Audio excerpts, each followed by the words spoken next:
Tony Vaccaro has been tossing pizzas for 11 years. For just the second time ever, he's raised his prices. Roughly $1 on whole pizzas and roughly 25 cents on slices. He charges you more dough for his dough because cheese costs more. The price of cheese has almost doubled in the last year. And he expects prices to keep increasing. They have to keep going up because ethanol is being used more and more. It's the best slice in town, so I'll pay whatever it takes. Maureen Freeman says she'll pay more for more use of ethanol. It would be better. It would be probably healthier for the air, healthier for the world. The owner of Santa Barbara Ice Creamery hasn't raised prices. Instead, she's personally working more hours. I've added on about 9 hours a week. That way, Jo Jensen tells me she doesn't have to pay another employee and can use the savings to offset her higher costs for milk and ice cream. And Jensen says corn isn't the only alternative fuel, hiking the cost of what she scoops up. In South America, sugar is being used for their gas, so the cost of sugar in everything. My chocolate syrup went up $8 a case overnight, and that's just for 6 cans. A cold reality businesses could face for years to come. Sandy Rathman, News 4.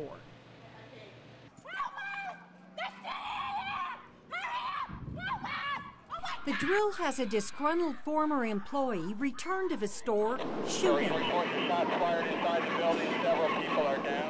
The first 4 Tucson police officers to arrive have to rush in and stop him while he shoots at them. The action happens on 3 floors. Adrenaline is rushing. You shake a lot, it goes through the roof. It's pretend chaos. A pipe bomb blows and victims scream. Mistakes are made and corrected. I did shoot one wrong person, so that's one thing this has to teach us is to really take that moment to determine if that's a threat or not. Every move is critiqued. New officers tend to carry guns like this, because that's what they see on TV.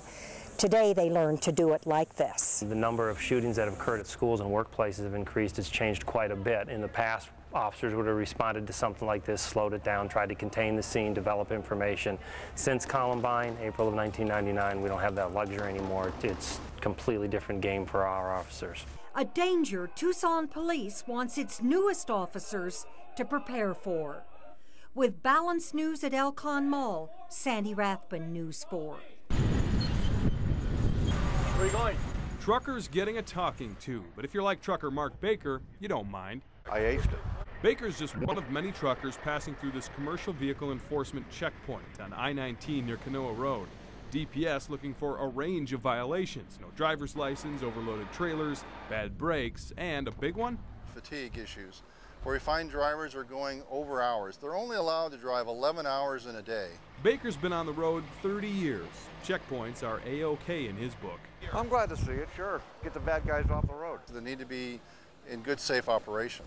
DPS finding most drivers are making the grade. An increase in population and commercial traffic due to the North American Free Trade Agreement has commuters rubbing bumpers more often.